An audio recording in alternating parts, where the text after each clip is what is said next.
Prabowo tadi pidato habis kebelah ulang. Kita mau punya mobil buatan Indonesia sendiri. Kita mau punya Benar-benar ulang-ulang. Prabowo tadi pidato depan. Kami bunga, kami rasa putih. buatan Indonesia sendiri. Kita mau pabrik-pabrik ada. Habis kebelah ulang kau 70 kosong. Nilai tambah dinikmati Nak kita Indonesia. Selamat malam para netizen dimanapun kita berada, salam inspirasi bagi kita semua ya. Sudah ditonton video ini begitu kan ya.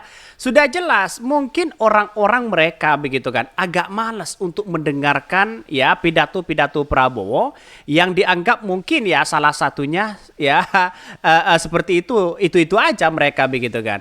Ketika Prabowo di situ begitu kan ya sudah berpidato ya. Tetapi kenapa di antara audien, di antara para peserta di situ banyak yang kemudian meninggalkan tempat. Seolah-olah di depan itu ada jurnalis semua begitu, media semua begitu kan. Ini yang membuat ya Pak Lurah kelabakan di situ begitu kan. Ya banyak yang meninggalkan acara-acara itu. Ada apa begitu kan? Itu yang mesti kita pertanyakan begitu kan.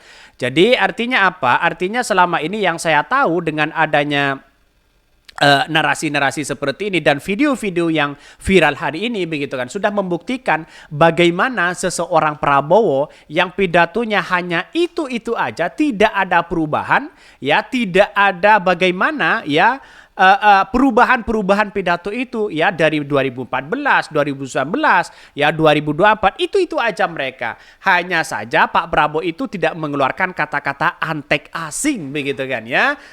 Cuma itu yang tidak dikeluarkan oleh seorang Prabowo begitu. Yang saya amati betul beberapa kali ini kenapa sih ya ketika Prabowo berpidato banyak yang meninggalkan acara itu. Ada apa begitu? Sudah jelas mereka. Tampaknya ini di mana begitu kan? Tampaknya orang-orang sudah bosan mendengarkan ya dan muak ya mendengarkan pidato-pidato Prabowo itu aja begitu kan ya. Saya akan pertaruhkan. Bukan ini di mana coba bayangkan begitu. Jadi agak sepi ya dari tempat-tempat inilah yang kemudian sepi banget mereka.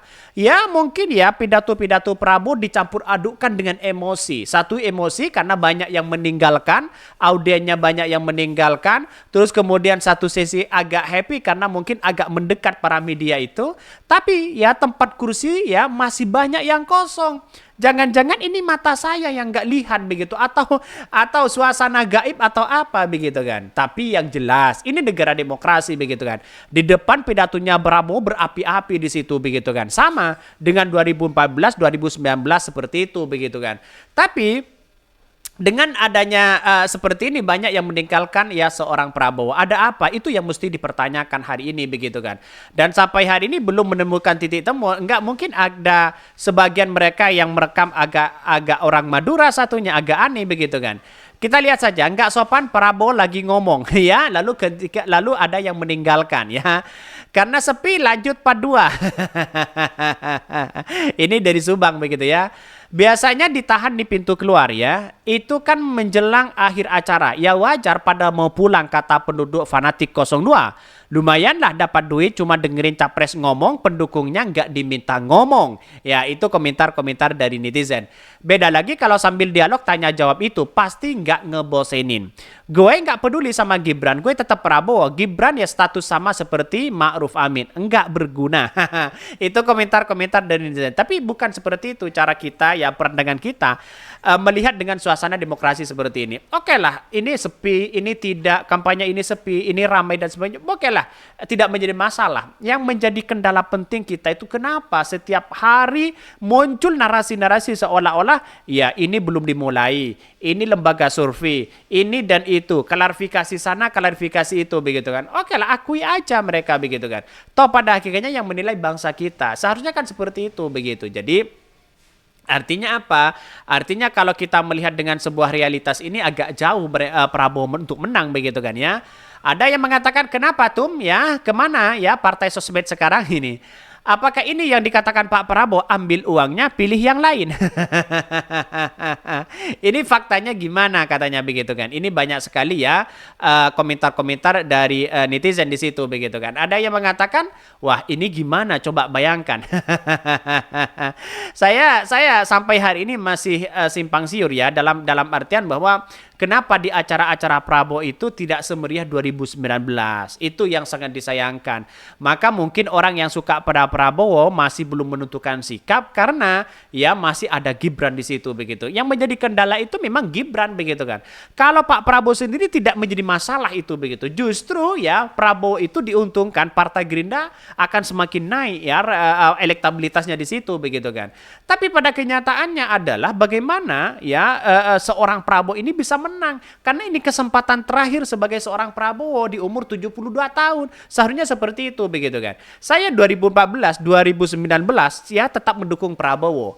2024 saya katakan bagaimana mungkin saya mendukung Prabowo kalau masih ada yang namanya ya Gibran di situ. Masih ada campur tangan seorang Jokowi di situ begitu kan. Artinya apa? Artinya masih ada representasi itu. Saya bukan benci Prabowo, tapi saya suka kepada Prabowo, tapi pada kenyataannya begitu kan ya, saya tidak suka pada Gibran. Itulah poin penting di situ begitu kan. Jadi karena saya suka Prabowo, tidak suka pada Gibran, alternatifnya ya pilih Anies Baswedan. Itu poin penting di situ begitu.